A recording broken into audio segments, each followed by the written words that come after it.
이건 5년 전의 일이다. 무더운 여름의 끝, 뜨겁던 바람이 어느새 차가워졌다. 반팔로 밖을 나가기엔 조금 춥고 겉옷을 입기에는 더운 날씨. 당시 나는 고등학교 3학년이었다. 이때 나는 돈을 벌고 싶어서 아르바이트를 찾았다. 잡지를 뒤져본다. 이 정도면 나도 할 수 있겠는걸? 적당한 아르바이트를 찾았다. 오코노미야키 가게의 접객, 두근거리는 마음으로 면접을 보러 갔다. 다행히 한 번에 오케이. 일을 시작하게 된 나는 근면성실히 일해 먼저 일하고 있던 알바 선배들한테도 귀여움을 받았다. 이래도 인간관계에서도 운이 따라주어 아르바이트가 즐거웠다. 첫 월급 날에는 같이 일하던 사람들이 잘 버티고 잘 왔다고 환영회까지 해주었다. 환영회는 즐거운 분위기에 일은 아침까지 이어졌다. 이런 분위기 속에 선배 한 명이 얘들아! 야치가타케에 한번 가보자! 난 술 안 먹었으니까 운전 내가 할게! 오, 좋은데? 모두 그 제안에 열광했다. 부끄럽지만 나도 마찬가지. 아침 9시 봉고차에 7명이 탑승, 야치가타케의 폐촌으로 출발했다. 야치가타케의 폐촌은 옆마을을 지나 산속에 있는 지금은 아무도 살지 않은 작은 폐촌. 봉고차는 담배 연기와 음악과 술의 힘으로 마치 클럽의 한가운데처럼 보였다. 약 4시간 후 드디어 우린 도착했다. 도착했다 말해도 마을 안까지는 차로 들어갈 수가 없어서 우리는 차에서 내려서 걷기 시작했다. 낮임에도 이 근처는 싸늘할 정도로 조용했다. 공기도 차가운 듯하다.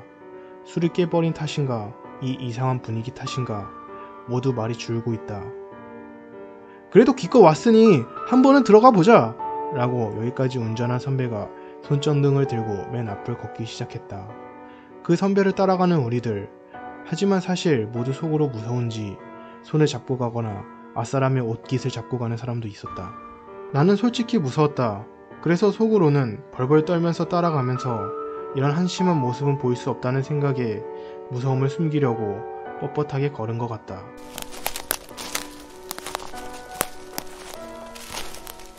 어느 정도 걸었을까? 눈앞에는 전기가 안 통하는 깜깜한 터널이 보였다. 그 속에서는 바람이 강한지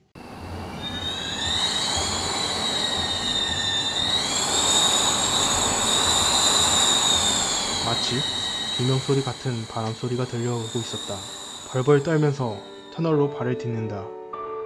들어가 보니 터널은 사람이 직접 파낸 터널이었다. 그래서 1명 2명이 통과하는 게 한계였다. 우리는 이열로 서서 천천히 걸어서 들어가 본다. 방금까지 웃으며 떠들고 있었던 것이 마치 거짓말처럼 지금은 아무도 말하고 있지 않다. 우리들의 발소리만 울려 퍼지는 터널. 터널의 중간쯤 왔다고 생각했을 때 갑자기 뒤에서 누가 달려오는 소리가 들렸다.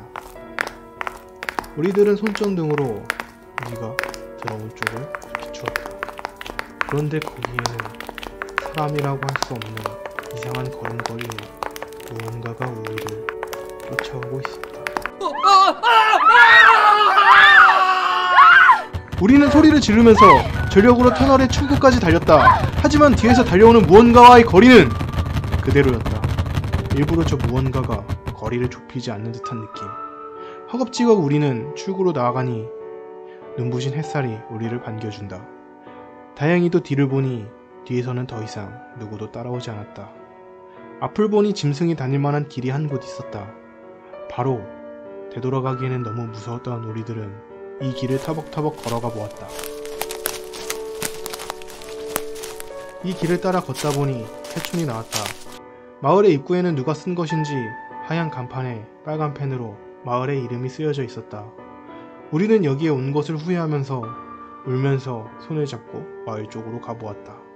마을에는 공포 영화에서나 나올 법한 우물이 하나 있었다. 그리고 그 주변에 띄엄띄엄 건물이 있는 작은 마을이었다. 여기에 서 있는 것만으로도 무서워서 돌아가고 싶었지만 아까 그 터널을 다시 통과해야 된다는 생각에 우리는 돌아갈 수가 없었다. 그렇다고 마을을 돌아다닐 용기도 없었기에 우리는 몇 시간 동안 거기 서 있었다. 해가 지기 시작한다. 점점 마을이 어두워진다. 그때 갑자기 뒤에서 사람 소리가 들렸다. 이 마을에 무슨 일이죠? 우리는 깜짝 놀라 그쪽을 바라본다. 거기에는 기모노를 입은 여자가 서 있었다. 그 옆에는 초등학생 정도의 여자아이가 서 있었다. 이 모녀는 얼굴이 저렇게 하얄 수도 있나? 내가 살면서 처음 볼 정도로 얼굴이 창백했다. 아니에요. 죄송합니다. 단력 시험으로 이 마을에 와버렸는데 돌아가는 터널에 누가 있어서 지금 돌아갈 수가 없어요. 그런가요? 담력 시험? 담력 시험? 담력 시험? 얼굴을 보면 표정 하나, 아니 입도 움직이지 않아? 무표정의 모녀. 하지만 분명히 소리는 들린다. 나는 우와! 큰 소리를 내고 허리에 힘을 풀려 땅바닥에 주저앉았다. 죄송합니다. 죄송합니다. 울면서 나는 계속 거듭해서 사과했다.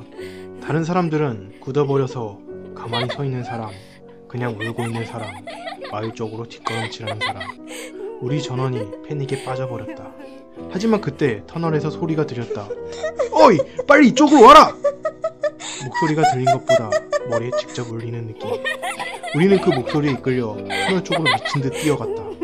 그 목소리는 터널의 입구 쪽에서 들려오고 있었다. 뒤에서는 우리를 쫓아오는 발소리가 들린다. 뒤를 돌아보니 방금 그 모녀가 목표종으로 따라오고 있다. 살려주세요! 살려주세요! 우리는 다른 것을 생각할 겨를도 없이 필사적으로 달렸다.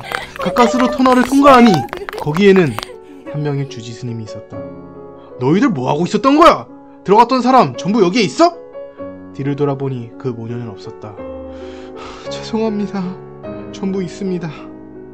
일단 따라오렴. 스님을 따라가 보니 오래된 절이 있었다. 절의 이름은 코오류지로 기억하고 있다.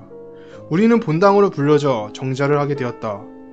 너희들이 갔던 폐초는 원래는 들어갈 수 없던 곳이야. 터널이 있었지. 저기는 원래 10년 전 무너져 버려서 입구가 막혀 있었어.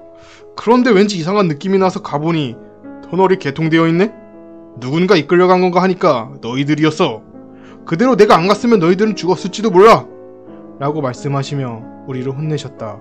그리고 스님은 미안하지만 마을에 대해선 이야기해줄 수가 없어. 너희들이 알아버리면 되돌아갈 수가 없으니까. 이런 이야기를 들으니 등이 얼어붙는 것 같았다. 마을에 관한 건 무서워서 물어볼 수도 없었다. 우리는 울면서 스님께 사과하고 감사했다. 스님께서는 다시는 오지마! 라고 말하시며 우리를 보냈다.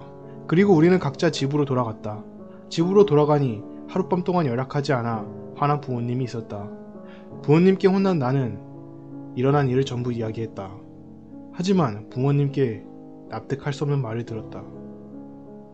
부모님이 말하시기를 코오류지라는 절도 마을이 폐촌이 되면서 같이 없어졌다고 한다. 그런 일이 있고 5년이 지난 지금 그 마을에 같이 갔던 사람들 모두 평범하게 잘 살고 있다. 그 스님은 우리를 지켜준 것이었을까? 과연 그 스님이 우리를 부르지 않았었다면. 담력 시험? 담력 시험?